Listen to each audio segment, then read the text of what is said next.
अस्सलामुअलैकुम dear student, हमने chapter number 1 complete किया। अब हम चैप्टर नंबर 2 शुरू करने जा रहे हैं। आज पढ़ेंगे हम एक्सरसाइज नंबर 2.1। तो एक्सरसाइज नंबर 2.1 का जो पहला क्वेश्चन है उसमें उसने कहा है कि identify the rational and irrational number. Rational number वो नंबर होते हैं जो p/q की फॉर्म में लिखा जा सकता है, जिनको मतलब फ्रैक्शन फॉर्म में लिखा जा सकता है। उर्दू में मैं बता दूँ, रेशनल नंबर वो नंबर होते हैं जिनको हम कसर की शक्ल में लिखते हैं, जैसे 2/3, 4/5, 7/6, 7/8, 9/10। तो जो कसर की सूरत में लिखा जाता है उनको रेशनल नंबर कहते हैं। और जो दूसरे नंबर होते हैं, ख़ास तौर पे जिस तरह के स्क्वायर रूट होता है, जिनका स्क्वायर रूट नहीं होता, जैसा कि 24 का स्क्वायर रूट हम नहीं ले सकते, लेंगे तो पॉइंट में आएगा। तो इस तरह के जो नंबर होते हैं वो होंगे इर्रेशनल नंबर, ठीक है। या जो कांस्टेंट वैल्यूज़ होती हैं, जैसा कि पाई और उसके बाद ई, जो जिनकी पाई की वैल्यू जैसे 22/7 होती है और ई की जो कि वैल्यू 2.71 होती है। तो इस तरह के जो नंबर होते हैं वो इरेशनल नंबर होते हैं। तो रेशनल नंबर वो जिनको हम फ्रैक्शन फॉर्म में लिखेंगे। देखें, ये 1/6 ये फ्रैक्शन फॉर्म में है, ये भी फ्रैक्शन फॉर्म में है, ठीक है। तो और जब हम इसको फ्रैक्शन इस तरह की फॉर्म को जब डिवाइड करते हैं आंसर आता है पॉइंट में। तो ये 3 रेशनल नंबर है। बाकी इसके अंदर स्क्वायर रूट है, इरेशनल है, इसके अंदर स्क्वायर रूट है, इरेशनल है, ठीक है। और ये पाई है, जैसे मैंने अभी बताया कि पाई इरेशनल नंबर है। अब वो कह रहा है convert the following fraction into decimal fraction. इसको हमने डेसिमल मतलब पॉइंट में लेके आना है। ये फ्रैक्शन में गिवन है, इसको हमने पॉइंट में लेके आना है। ये कसर में गिवन है, दी हुई है, इसको हमने सॉल्व करके हल करके पॉइंट में लेके आना है। तो ऊपर वाली को अंदर रखेंगे, नीचे वाली को बाहर रखेंगे। बिल्कुल इजी सा सवाल है, आप लोग बचपन में करते आए हैं डिवीजन वाले क्वेश्चन। ये ऊपर वाली को अंदर रखा, नीचे वाली को बाहर रखा। जब अंदर वाली छोटी होती है तो ऊपर पर पॉइंट लगा के हम 0 लेते हैं। तो 25 को 6 से मल्टीप्लाई करवाएंगे, जो आंसर आएगा उसको माइनस करेंगे। तो ये हमारे पास ये आंसर आ गया। तो ये डेसिमल फ्रैक्शन में कन्वर्ट हो गई है, ठीक है। तो इसी तरह हमारे पास नेक्स्ट क्वेश्चन है इसका, वो है 19/4। तो 19/4, 19 को अंदर रखा, 4 से जब डिवाइड करवाएंगे इस तरह से हमारे पास 4.75 आएगा। 57 को अंदर रखेंगे, 8 से डिवाइड करवाएंगे, हमारे पास ये कंप्लीट डिवाइड हो जाएगा, ये आंसर आएगा 7.125। इसी तरह 205 को अंदर रखेंगे, 18 से डिवाइड करवाएंगे, हमारे पास ये आंसर आएगा। ये डिवीजन वाले बिल्कुल जो कि क्वेश्चन आप लोगों ने छोटी क्लासेस में किए होंगे, इसी वजह से मैं आपको ऐसे करवा रहा हूँ, वरना मैं आपको एक क्वेश्चन खुद से सॉल्व करके करवाता। तो अब यहाँ पे छोटी वाली को अंदर रखेंगे, सॉरी ऊपर वाली को अंदर रखेंगे, नीचे वाली को बाहर रखेंगे, इसको हम कंप्लीट सॉल्व कर देंगे, ठीक है। तो ये हमारे पास डेसिमल फ्रैक्शन में ये आंसर आ गया। तो इसी तरह से हमने क्या करना है, ऊपर वाली को अंदर रखना है, नीचे वाली को बाहर रखना है। इसको जब हम डिवाइड करेंगे तो हमारे पास जो कि है का आंसर मतलब कि चलता जाएगा, ये डिवाइड कंप्लीट नहीं होगा, इस वजह से हमने इसका आंसर लिख लेना है। तो नेक्स्ट जो कि है हमारे पास क्वेश्चन नंबर 3 है, वो कह रहा है ट्रू और फॉल्स बताना है, कौन सा ट्रू है कौन सा फॉल्स है। 2/3 इज़ इरेशनल नंबर। मैंने आपको बताया जो इस फॉर्म में होते हैं वो रेशनल होते हैं। तो ये भी तो ये इसी फॉर्म की तरह है ना, ये वाला, तो ये रेशनल है। तो लेकिन इन्होंने इरेशनल लिखा हुआ है, इसलिए ये फॉल्स। पाई का मैंने बताया इरेशनल है, तो उसने भी पाई इरेशनल कहा हुआ है, तो ये ट्रू है, ठीक है। इसी तरह 1/2 इज़ टर्मिनेटिंग फ्रैक्शन। टर्मिनेटिंग का मतलब वो होता है कि जो वैल्यू जिसका आंसर रुक जाए, जैसे ऊपर वाली को अंदर रखेंगे, नीचे वाली को हम बाहर रखेंगे, पॉइंट लगाएंगे, 0 होंगे, 9 1 9, फिर 0 लगाएंगे, 9 1 9, फिर 1 बचेगा, फिर 0 लगाएंगे, 9 1 9। तो इस तरह से ना ये चलता जाएगा। तो ये जो चलती जाती है वैल्यू ख़त्म नहीं होती, उसको नॉन टर्मिनेटिंग कहते हैं। जो रुक जाए उसको टर्मिनेटिंग कहते हैं। तो ये रुक नहीं रही, ये चल रही है, तो ये नॉन टर्मिनेटिंग है। यहाँ पे इन्होंने टर्मिनेटिंग कहा है, इसलिए इसको फॉल्स कहेंगे। तो 3/4 इज़ अ टर्मिनेटिंग। आप इसको डिवाइड करवा के देख लें, ऊपर वाली को इस तरह से करें, पॉइंट लगाएंगे तो 4 7 28।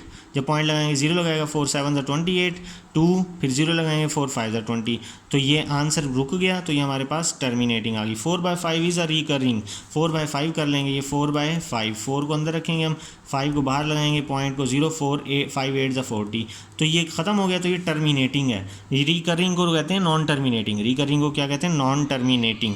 तो जब हम रिकरिंग को कहते हैं नॉन टर्मिनेटिंग, नॉन टर्मिनेटिंग का मतलब है आंसर रुके ना, चलता जाए, तो इसी वजह से ये फॉल्स हो गई। तो अब हमने वो कह रहा है represent the following numbers on the number line. अब हमने क्या करना है, इन नंबर्स को जो कि है नंबर लाइन के ऊपर रिप्रेजेंट करना है। अब सबसे पहले जो कि हमने एक नंबर लाइन ड्रॉ करनी है। मैं आपको नंबर लाइन बताता हूँ कि किस तरह से होती है। यहाँ पे आप लिख लें 0 1 2 3, इधर आए 0 से लेफ्ट साइड पे माइनस में वैल्यूज़ होती हैं, -1 -2 -3। अब इनके दरमियान में जो गैप देना है ना, वो 10 का देना है। 10 लाइनें लगानी है, 1 2 3 4 5 6 7 8 9 10, ठीक है। इसी तरह 1 2 3 4 5 6 7 8 9 10। आप जो कि स्केल से 9 और 10वीं है, जब आप स्केल से लगाएंगे, स्केल के ऊपर लिखे हुए होते हैं सेंटीमीटर्स के साथ मिलीमीटर्स, तो आपने उसके हिसाब से लिख लेना है। तो अब जो पहला क्वेश्चन है वो है 2/3। तो 2/3 है फर्स्ट, तो हमने क्या करना है, 2/3 को डिवाइड करवा लेना है। तो 2/3 को जब हम डिवाइड करवाएंगे ये है 0.67, ठीक है, ये ऐसे चलता जाएगा 0.66666, तो हम राउंड ऑफ कर लेंगे, ये 7 हो जाएगा। 0.67 है तो पॉइंट ये प्लस में है तो हमने जीरो के राइट साइड पे देखना है। जीरो के आगे कितना है 6, तो जीरो के आगे हम 6 देखेंगे, 1 2 3 4 5 6, तो 6 के बाद 7 है, मतलब कि इसके थोड़ा सा आगे कहीं होगा, यहाँ पे होगा हमारे पास ये 2/3। इसी तरह से नेक्स्ट क्वेश्चन है -4/5, तो जब हम -4/5 को डिवाइड करवाएंगे 0.8 होगा, ये माइनस में आएगा, तो माइनस का मतलब जीरो से इस तरफ देखेंगे, तो जीरो के बाद 8 है तो 8 1 2 3 4 5 6 7 8, तो यहाँ पे हमने देख लेना है 0.8। इसी तरह अगला है 1/3/4, ये नेक्स्ट क्वेश्चन है। तो अगर जब हम इसको कैलकुलेटर पे सॉल्व करते हैं 4 1 4 और 3, ये होगा 7/4, जब इसको डिवाइड करेंगे 1.75 बनेगा, तो 1.7 यहाँ पे ड्रॉ कर लेते हैं, 2 3 4 5 6 7 8 9 10, ठीक है, तो 1.7 है, तो 1 2 3 4 5 6 7, उसके आगे 5 है तो छोटा सा कहीं यहाँ पे होगा, तो यहाँ पे हम लिख लेंगे ये किसके इक्वल है 1/3/4। तो इस तरह से जो कि आपने सारे क्वेश्चंस कंप्लीट कर लेने हैं, ठीक है। तो हमारे पास जो कि है क्वेश्चन आपने क्या करना है, पहले इसको डिवाइड करवाना है। नेक्स्ट है -2/5/8, इसको जब हम सॉल्व कर लेते हैं, इसको इससे मल्टीप्लाई करवा के प्लस करवा के जब कंप्लीट सॉल्व करेंगे आएगा 2.62, लेकिन यहाँ माइनस में है, तो माइनस का मतलब पीछे, तो 2 से भी पीछे देखना है ना, इधर कर लेते हैं 2 3 4 5 6 7 8 9 10, ठीक है, तो 2.6 है, तो 1 2 3 4 5 6, तो यहाँ पे ये कहीं लाई करेगा, ठीक है। तो उसके बाद इसी तरह से हमने बाकी के रिमेनिंग क्वेश्चन कर लेने हैं। अब वो कह रहा है give the real number between 3/4 and 5/9, 3/4 और 5/9 के दरमियान। बिटवीन का क्या मतलब होता है, बिटवीन का मतलब होता है दरमियान नंबर मालूम करें। तो मैं आपको एक एग्जांपल दूं, जैसा कि 8 है और 10 है, कोई कहे 8 और 10 के दरमियान में कौन सा नंबर आता है, तो हमें पता है कि 9 आता है 8 और 10 के दरमियान में, लेकिन इसको पता कैसे चलेगा कि 9 आता है। इसको सॉल्व करने का तरीका ये है कि हमने इन दोनों को जमा करके 2 पे तकसीम कर देना है, इन दोनों को प्लस करके 2 पे डिवाइड कर देना है, तो ये हो जाएगा 18/2, 2 9 18, तो इस तरह से हमारे पास 9 आया। हाँ, हमें सॉल्व करके बताना है कि भाई जब हम इसको सॉल्व करेंगे तो 9 आएगा, खुद से नहीं बताना है इसको। तो इस तरह से हमसे उसने इन दोनों के दरमियान वाले नंबर का पूछा कि दरमियान में कौन सा नंबर आएगा। तो जिस तरह से मैंने इनका दरमियान वाला नंबर निकाला, वैसे इनका दरमियान वाला नंबर निकालेंगे। यहाँ 2 से डिवाइड किया, इधर भी 2 से डिवाइड करेंगे, हम लिखेंगे 3/5, इसको प्लस किया ना, इन दो नंबर, इसको और इसको प्लस करके 2 पे डिवाइड किया था ना, इनको और इसको हम प्लस कर देंगे और फिर 2 पे डिवाइड करेंगे। 3/5 एंड 5/9, 3/4 सॉरी, ये 4 है, ठीक है। तो ये 9 और 4 का एलसीएम ले लेंगे हम, 4 9 36, ये नीचे जो डिवाइड है ना, इसको हम ऐसे लिख लेते हैं डिवाइड 2, ठीक है। अब 4 के टेबल में 36 कितने पे आता है, 4 के टेबल में 36 आता है 9 पे, उस 9 को ऊपर वाले 3 से मल्टीप्लाई करवा देंगे 27। 9 के टेबल में 36 आता है 4 पे, तो उस 4 को 5 से मल्टीप्लाई करवाएंगे, 4 5 20, तो इन दोनों को जब प्लस करेंगे तो कितना हो जाएगा, ये 47 बाय नीचे कितना आएगा 36, ये डिवाइड है तो इसको मल्टीप्लाई कर देंगे, इसके नीचे कुछ नहीं है तो 1 है, तो इसको उल्टा देंगे ये हम, तो ऊपर वाली को ऊपर वाली से मल्टीप्लाई कर देंगे, नीचे वाली को नीचे वाली से, यही हमारे पास आंसर है। ये जब हम उल्टा देंगे ना, ये रूल है कि डिवाइड को जब मल्टीप्लाई में चेंज करते हैं तो हम वैल्यू को उल्टा देते होते हैं, ठीक है। अब हमने जो कि क्वेश्चन नंबर करना है क्वेश्चन नंबर 6। तो क्वेश्चन नंबर 6 का पार्ट फर्स्ट है 0.5। तो सबसे पहले आपने लेट कर लेना है इसको x के इक्वल। उसने कहा है कि इसको हमने p/q की फॉर्म में लिखना है, मतलब ये डेसिमल फॉर्म में, इसको हमने फ्रैक्शन फॉर्म में लिखना है। तो आपने क्या करना है, जस्ट हमने करना ये है कि इसको लेट कर लेना है x के इक्वल। अब ये x = 0.5 आ जाएगा। अब पॉइंट के बाद कितने डिजिट हैं, पॉइंट के बाद एक डिजिट है तो हमारे पास बनेगा 10। अगर पॉइंट के बाद 2 डिजिट होते तो हम 2 0 लगाते हैं, 100 हो जाता।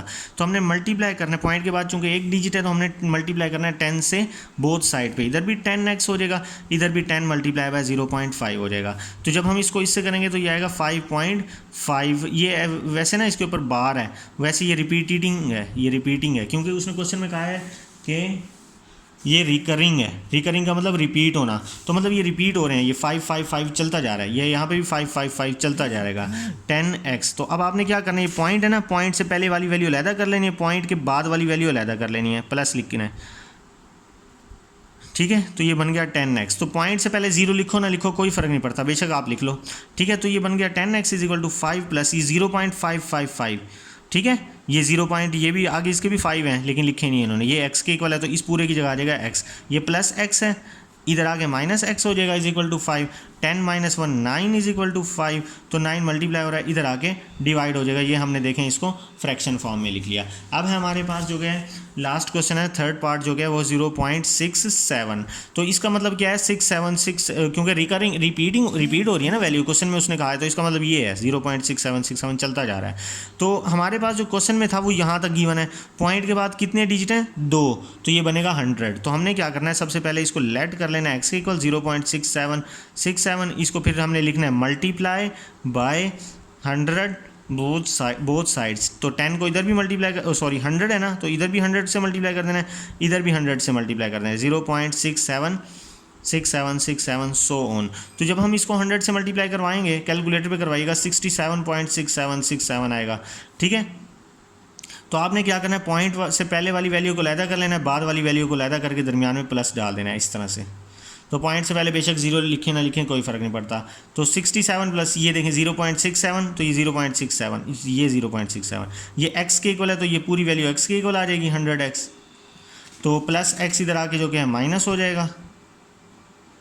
तो 100x में से x गया 99, 100 में से मतलब 1 गया, तो 99 मल्टीप्लाई हो रहा है, इधर आगे क्या हो जाएगा, डिवाइड हो जाएगा। ये हमारे पास आ जाएगी x की वैल्यू, ये 99x आ जाएगा। ठीक है, तो 99x से मल्टीप्लाई हो रहा था, इधर आगे डिवाइड हो जाएगा। अब हमने क्या करना है, हमने करना ये है, एक पार्ट रह गया 0.13 वाला, मैं आपको यहाँ से समझा देता हूँ। हमने वही रिकरिंग है ना, तो इसको बार बार रिपीट करके लिख लेना है। ठीक है, तो पॉइंट के बाद 2 डिजिट हैं, तो हमने दोनों तरफ मल्टीप्लाई लिखना है। हमने लिखना है मल्टीप्लाई बाय 100 बोथ साइड्स। तो इधर भी 100 से मल्टीप्लाई किया, इधर भी 100 से मल्टीप्लाई किया, इधर से जब मल्टीप्लाई कर देंगे हमारे पास ये वाली वैल्यू आएगी। कैलकुलेटर में आप करके देख लेंगे। तो हमने क्या करना है, पॉइंट से पहले वाली वैल्यू को लैदा करके लिख लेना है, पॉइंट से जो बाद वाली वैल्यूज़ हैं उनको लैदा करके लिख लेना है। ठीक है, तो अब आपने देखना है ये वाली वैल्यू वापस x के इक्वल हो जाएगी। देखें 0.1313 यह x के इक्वल हो गई। ये x को उठा के उधर ले जाएंगे, माइनस हो जाएगा x, इधर प्लस है उधर जाके माइनस हो जाएगा। 100 में से 1 गया, 99 बचा, 99x से मल्टीप्लाई हो रहा है, इधर आके डिवाइड हो जाएगा। तो ये हमारे पास आंसर आ गया। इसी के साथ dear student exercise number 2.1 complete हुई। इंशाल्लाह नेक्स्ट एक्सरसाइज हम नेक्स्ट वीडियो लेक्चर में स्टार्ट करेंगे। इजाज़त दीजिए, अपना ख्याल रखिएगा, अल्लाह हाफिज़।